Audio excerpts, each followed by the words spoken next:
You ask Tiger to solve. This deals with linear equations with one unknown.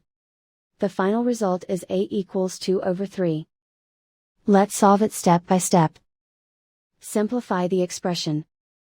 Expand the parentheses. Multiply the coefficients. Simplify the arithmetic.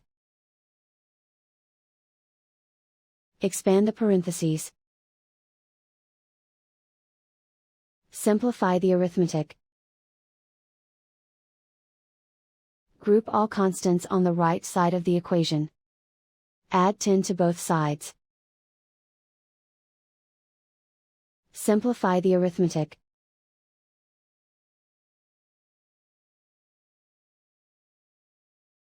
Isolate the a.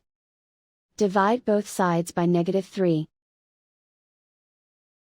Cancel out the negatives. Simplify the fraction. Cancel out the negatives. And so the final result is a equals 2 over 3.